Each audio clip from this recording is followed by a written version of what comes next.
Hey everybody, welcome to Think Woodworks. I'm Izzy Swan, and today we're going to do something I've never ever done before, and will probably never ever do again. I'm going to do a shop tour, or in this case a half a shop tour, because I'm remodeling the whole shop, and I got a lot going on, but I thought I'd take a quick second and show you guys what I'm doing, and maybe give you guys some ideas. So today, Think Woodworks, one and only time, half a shop tour, for better or worse. Just going to do this in one take and walk you guys around real quick. Probably the most notable thing is this cabinet here I just built. This is a 40-place cabinet that holds those shoebox containers. Let me do that. Show you one of them. Up there, I'm just mounting some of the jigs I like to keep and I want to hang on to. I don't normally keep the jigs I make. I just chuck them. But there's a few that I really enjoyed and that I like and I'm going to keep.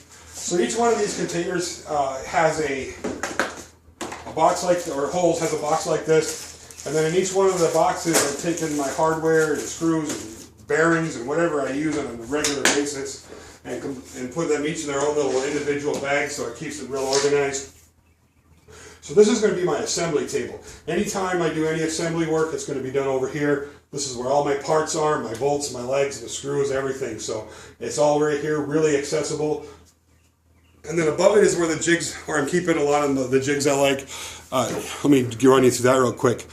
On the right there, next to the braces, is a elliptical cutting jig for making ellipses, and then of course the spiral cutting jig, the jig for cutting spirals with a router.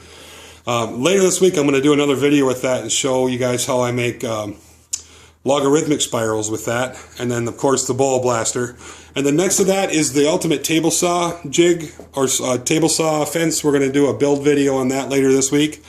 And then one of the things I'm real proud of is my new drill station. It's just an inexpensive bench top drill, and I absolutely hate bench top drills because they get chips everywhere. They're all over the bench. So I just made this real heavy duty shelf that I put it up on. So now when I drill anything, the chips will fall on the floor and be a lot easier to clean up. And then the bits I use a lot are up there on the wall. And then I had a little space over here to hang some, squares and levels and measuring tools. And then this is going to get boxed in. I'm going to box that in. I'm tired of blowing the dust off of it every day. And then here's the disaster area. This is all going to be gone. I'm going to put floor to ceiling shelving units in to store stuff from inside and stuff I don't use very often. And then I got to do a little something here. But over here is going to be where I'm going to introduce a lot of the videos right here. I think I'm going to leave that wall blank. And then, more storage cabinets. I really like those shoe boxes. They're $1 a piece and they're great for storing, sandpaper, even small tools and stuff like that in. I built a new bench over here. Same kind of a thing. I just want to, make it a lot more user-friendly. That's my sharpening system. I'll probably do another video on that before too long. And then my disc sander, which I've been using a lot, I made that out of a vegetable juicer. And below it, I'm storing my plywood. There's my scrap bits of plywood. And then I've got some more those recycling containers over here. And then my hand tools are down below. And then, of course, the radio. And more room for jigs on that wall, the bandsaw. And then my big grizzly sander is going to get put on its own base so I can move it around. I'm trying to keep anything that makes a lot of dust towards the outside of so I can just sweep it out or blow it out the garage. And then all the way over here, you can't see that with this lighting. Let me walk over there. Sorry about all the jarring. I just wanted to do this real quick to show you guys what's going on. This is a new chop box station. I don't know whether I'm going to keep it or not. I don't typically use a miter saw very often. But when I do use it, it's nice to have it set up.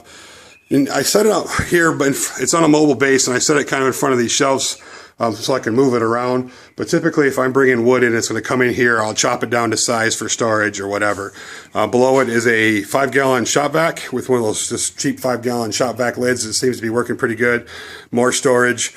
Over here I've got, bits of hardwood and exotics, cherry, walnut, all that other stuff in there. And I'm trying to keep, and this is little small bits of plywood. So what I'm trying to do is really organize it so I know if that gets filled up, anything else is getting tossed. I'm not going to keep it. That's my biggest problem, is hanging on to stuff. So anyway, that's it, guys. Nothing real fancy. There's my half a shop tour, and be posting more videos later today.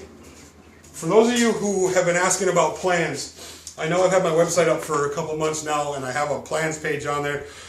They'll be up there soon, just a few more days.